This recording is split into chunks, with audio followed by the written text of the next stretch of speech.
En parlant de Jésus, dans cet évangile, on dit « Cet homme fait bon accueil aux pécheurs. » Je me suis dit, ça donne bien, parce que c'est exactement de ça dont on a besoin.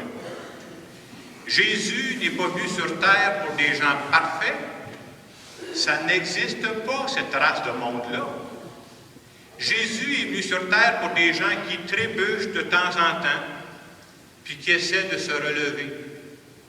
Et l'Évangile nous dit même qu'il y a de la joie dans le ciel à chaque fois que nous nous reprenons après nos erreurs.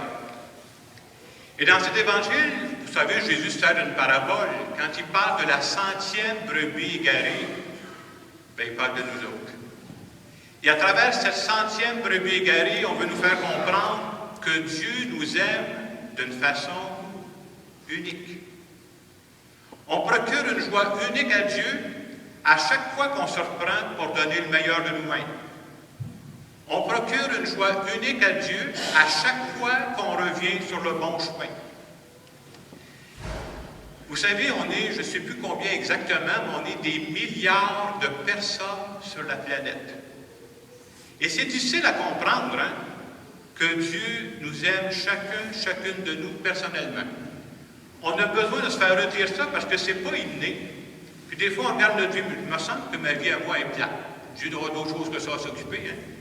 Dieu s'intéresse à chacune de nos vies et nous aime parce que nous sommes ses enfants. Et Jésus se sert d'une parabole pour faire comprendre ça, mais avec le temps, nous autres, on la connaît, la parabole, puis on sait comment ça va finir, puis qu'on ne l'écoute même plus. J'ai pensé vous partager deux faits réels, deux éléments, deux comparaisons pour nous aider à comprendre qu'est-ce que ça veut dire quand on dit que Dieu nous aime d'une façon unique. Premier fait, il y a quelques années, j'ai écouté à la télévision un reportage dans lequel on nous parlait d'un contingent de militaires de Valcartier, c'est près de Québec, qui revenaient d'Afghanistan après plusieurs mois en mission là-bas. Alors, à la télévision, on voyait la caméra nous promenait, puis on voyait tous les militaires rentrer. Ça faisait déjà plusieurs mois qu'ils étaient partis en Afghanistan. Vous savez ce que ça veut dire? Ils vont-tu revenir? Ils vont-tu se faire attaquer? C'est pas évident, hein? Puis quand on les voit passer, quand ils reviennent, ça doit être toujours comme ça, ils sont tous habillés en militaire. Donc, ils ont tous l'air pareil. Ils sont tous habillés, là, kaki, moustachés, je ne sais pas comment il faut dire ça, là, c'est l'habit militaire. Alors, on les voit tous circuler, puis on a l'impression que c'est tous des clones. Ils ont tous l'air pareil. Puis la caméra, à un moment donné, nous montrait qu'il y avait une jeune maman qui était là avec ses deux fillettes. Puis elle avait l'air à suivre ça, s'il vous plaît, eux autres. Là. Ils suivaient ça avec attention. Puis à un moment donné, la caméra a fait un gros plan sur une des fillettes. Puis on la voit suivre ça. Puis tout d'un coup, la petite fillette, elle se met à pleurer. Puis elle part en courant. Puis elle va se jeter dans les bras de son père. Ils avaient tous l'air pareil, les militaires. Ils étaient tous habillés pareil. Mais pour cette petite fille-là, son père, il était unique. C'est une image, c'est une comparaison. Et je pense que c'est ce qu'on veut nous dire à travers l'Évangile de ce matin. Les humains, sont tous à peu près pareils. Non, aux yeux de Dieu, nous sommes tous uniques. Ma vie, à moi, là, ça l'intéresse, Dieu. Je vous donne un deuxième exemple.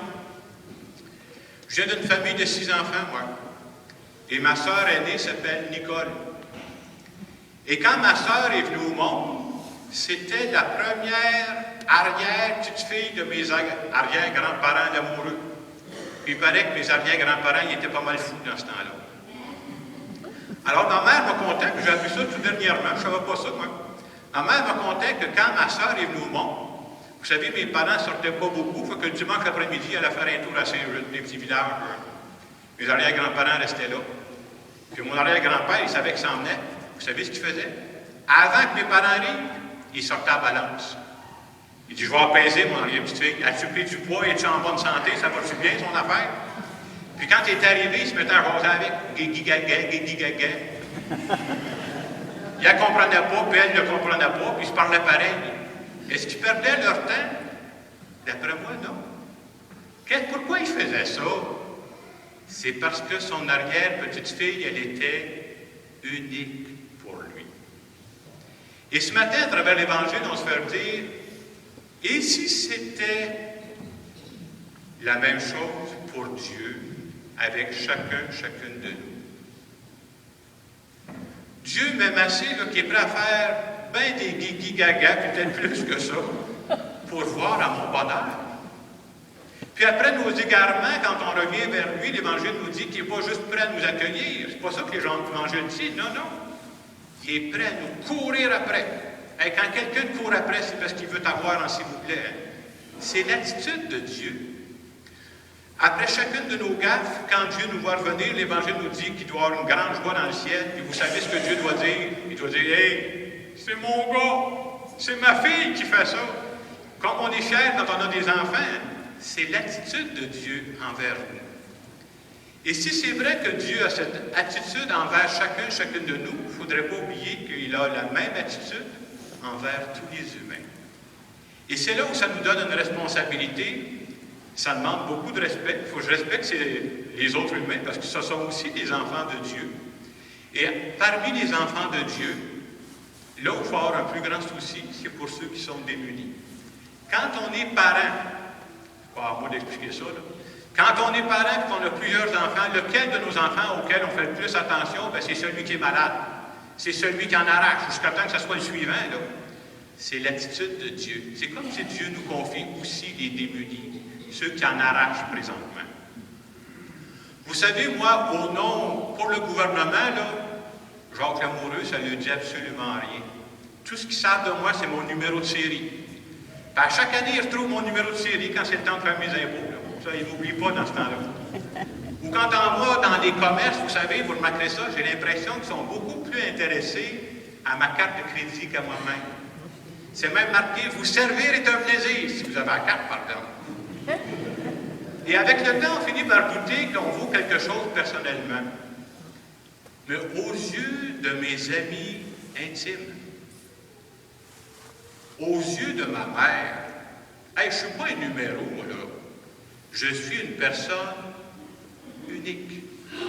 Et l'Évangile vient me dire ce matin, là, je suis aussi unique aux yeux de Dieu.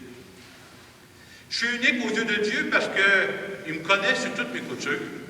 C'est lui qui m'a tricoté. Il connaît mes forces, il connaît mes faiblesses, puis il continue de m'aimer parce que je suis son gars, je suis sa fille. C'est ça l'amour de Dieu. Et quand on vient vivre l'Eucharistie comme ce matin, c'est comme si on vient faire le plein d'amour pour que je sois conscient que je suis aimé. Et plus je vais être conscient que je suis aimé, moi aussi, pendant la semaine, je vais essayer d'aimer les gens que Dieu va mettre sur ma route. Alors, ce matin, en continuant notre célébration, je vous invite peut-être à faire simplement une petite prière dans votre cœur. C'est important de se retenir ça parce que c'est un grand défi dans la foi. De croire que Dieu aime le monde en général, je pense que vous n'avez pas de difficulté à croire ça. Que Dieu m'aime moi personnellement, ça c'est plus durable. Et pendant le moment de silence, je vous invite simplement à répéter, Seigneur, je crois que tu m'aimes d'une façon unique. Je vous laisse quelques instants avec Dieu.